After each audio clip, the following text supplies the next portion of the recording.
Why didn't you make this case for the first 22 years as president that Ukraine wasn't a real country? The Soviet Union was given a great deal of territory that had never belonged to it, including the Black Sea region. At some point, when Russia received them as an outcome of the Russo-Turkish Wars, they were called New Russia or Novorossiya. But that does not matter. What matters is that Lenin, the founder of the Soviet state, established Ukraine that way. For the case, the Ukrainian Soviet Republic developed as part of the USSR, and for unknown reasons again, the Bolsheviks were engaged in Ukrainianization. It was not merely because the Soviet leadership was composed to a great extent of those originating from Ukraine. Rather, it was explained by the general policy of indigenization pursued by the Soviet Union. Same things were done in other Soviet republics. This involved promoting national languages and national cultures, which is not bad in principle. That is how the Soviet Ukraine was created.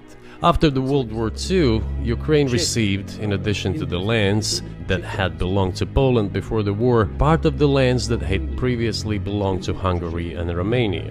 So Romania and Hungary had some of their lands taken away and given to the Soviet Ukraine, and they still remain part of Ukraine. So in this sense, we have every reason to affirm that Ukraine is an artificial state that was shaped at Stalin's will. Do you believe Hungary has a right to take its land back from Ukraine, and that other nations have a right to go back to their 1654 borders?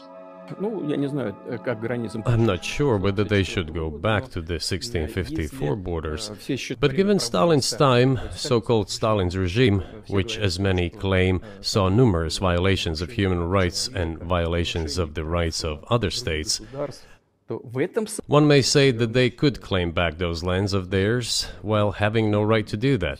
It is at least understandable. Have you told Viktor Orban that he can have part of Ukraine?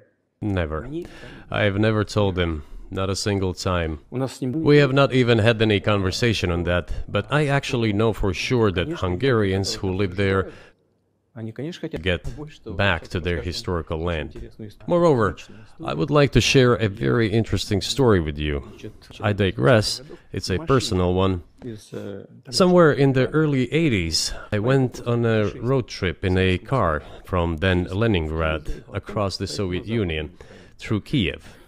Made a stop in Kiev and then went to western Ukraine. I went to the town of Beregovoye, and all the names of towns and villages there were in Russian and in a language I did not understand, in Hungarian, in Russian and in Hungarian. Not in Ukrainian, in Russian and in Hungarian. I was driving through some kind of village and there were men sitting next to the houses and they were wearing black three-piece suits and black cylinder hats. I asked, are they some kind of entertainers? I was told, no, they were not entertainers, they're Hungarians. I said, what are they doing here? What do you mean? This is their land, they live here. This was during the Soviet time in the 1980s. They preserved the Hungarian language, Hungarian names, and all their national costumes. They are Hungarians and they feel themselves to be Hungarians. And of course, when now there is an infringement... Well, that is... And there's a lot of that, though. I think many nations are upset about Transylvania as well, as you obviously know.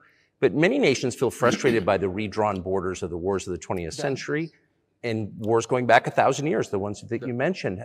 But the fact is that you didn't make this case in public until 2 years ago, February. And in the case that you made, which I read today, you explain at great length that you felt a physical threat from the West in NATO, including potentially a nuclear threat. And that's what got you to move. Is that a fair characterization of what you said? I understand that my long speeches probably fall outside of the genre of the interview. That is why I asked you at the beginning, are we going to have a serious talk or a show? You said a serious talk, so bear with me, please. We're coming to the point where the Soviet Ukraine was established.